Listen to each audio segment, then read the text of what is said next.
Hi Tyler, hope you're having a good day today. It's your video lesson, 3 things I'm going to talk about. If you have any questions at the end or want me to take a look at anything, feel free to shoot a message or video over and I will do my best to answer. So cool, let's get to it. So first is a caged review.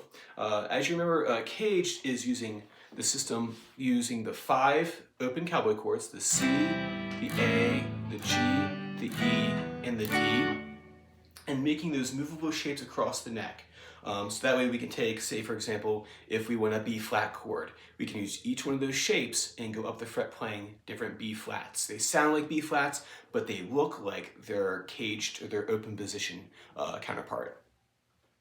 The first thing to do to be able to use that kind of stuff or use those chords is to find the root note in each one of them.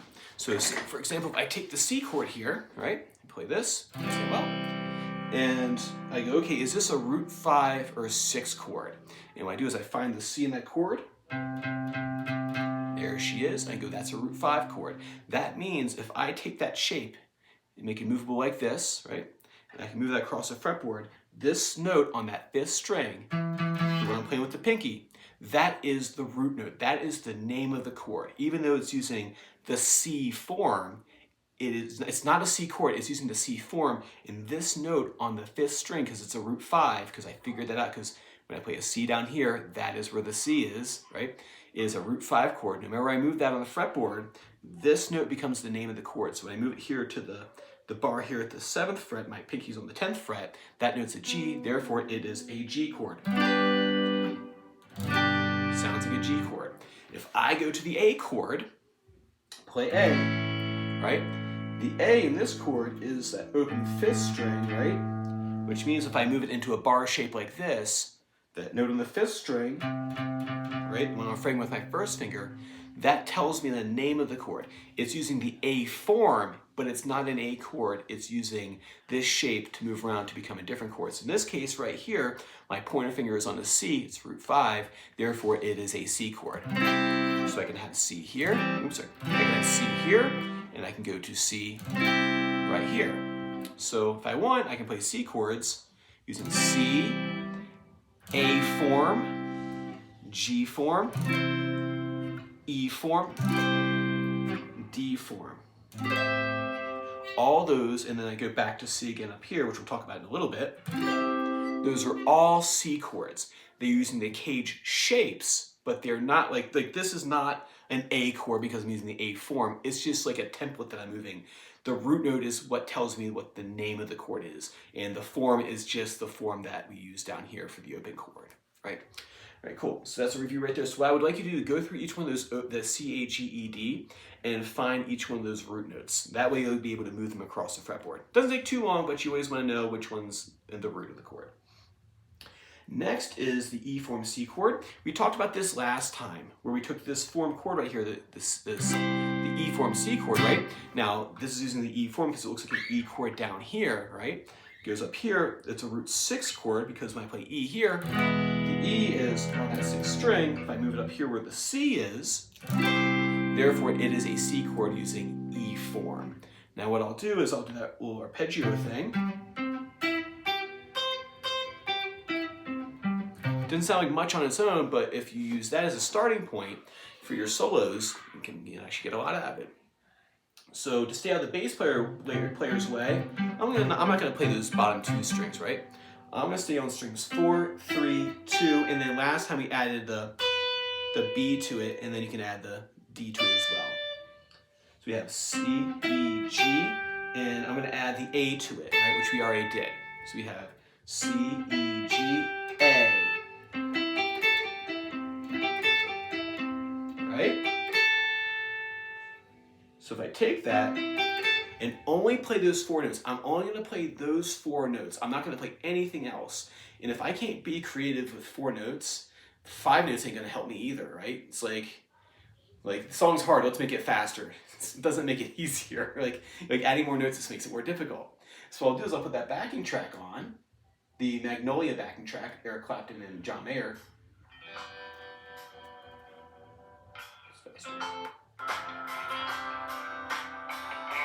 All I'm going to do is just those 4 notes.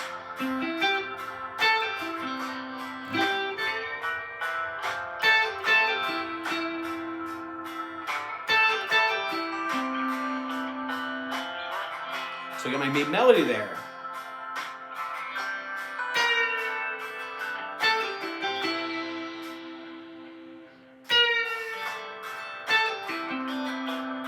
Here's my first motif. Jazz it up a little bit.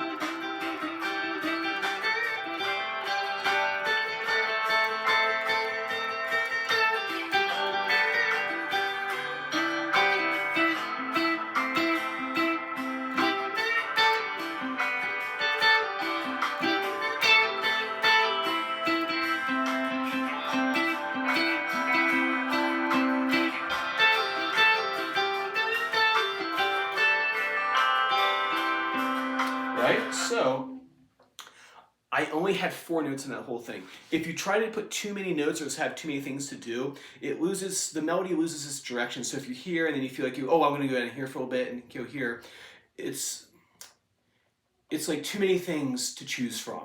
So what you want to do is limit yourself with the note choice, which is I'm going to do C, E, G, and A. I'm going to do the C arpeggio, the broken chord. And I'm going to go to this A right here, add that for just a little bit of extra interest. And the solo I just played was nothing but that, right? I can sit there for 20 minutes and play around with that and come up with some really good ideas. So like I said, if you're having trouble coming up with an idea with 4 notes, adding another note ain't going to make things any better, right? At that point, it's just working on your ability to write a really good melody. And I encourage you to write like a really good melody with that. Can you repeat that melody? Can you have a really good oral recall? What did I just play, right? A good assignment to do with that is actually doing the magic triangle A. And we talked about that before where I go, okay, so let's get some better light in here. So we have A, right? So I have my root 6 A's. A, A, A, A, A, A, A, A, right? And I go to my root 5 magic triangle, A, A, A, A, A. If you notice in root 5 magic triangle, that's the A, I added. So the more you work the magic triangle with your arpeggios and using those as target tones and adding them to your broken chord arpeggios, the faster you'll learn the fretboard, right? So if you try to learn all the notes all at once, guess what? You won't remember any of them. It's kind of like I had a teacher who gave me a big book of jazz chords to remember. He's like, every week you have to memorize a whole page of jazz chords. Guess how many I remember? That many. Because it was too much to do all at once. You give yourself 4 notes. You basically using the C major arpeggio, you add A to it, and then you see if you can be creative with just that limited amount of information. Right?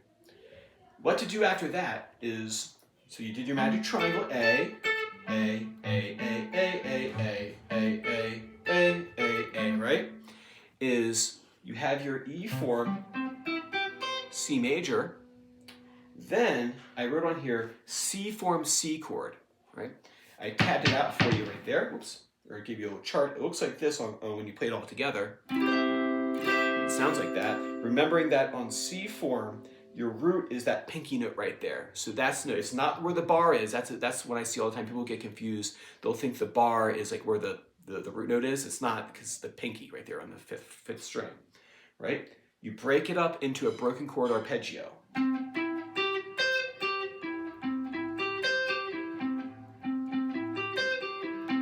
Right? You got your C major arpeggios. So I have this. We have C. Right? The restricted melodic soloing is, can you play all the chord tones? Let's get you away from that, get you away from that bluesy kind of soloing, which was mediocre right there at best, what I played. So I play that C arpeggio.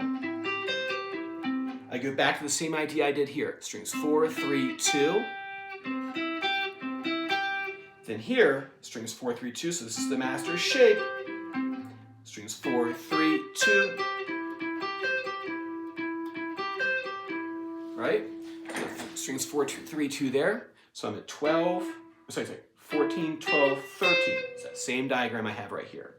And then what I'm going to do is I'm going to add the A to it. I know where the A is because I did my magic triangle in that position. A, A, A, A. There it is right there. So I have my A right here, so I have my shape. And then I have my A I'm going to add to it.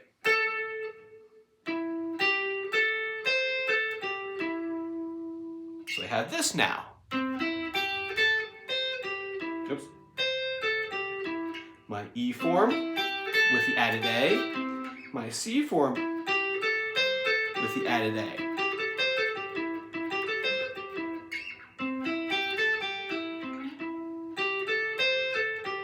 So now I can do this.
Only thing I did there was I played 4 notes in this position, 4 notes in this position, based off my cage chord, and I took the cage chord, reduced it to strings 4, 3, 2, found where the note A was, and then it sounds good. So that's the first step in melodic soloing, is can you do it with a C chord?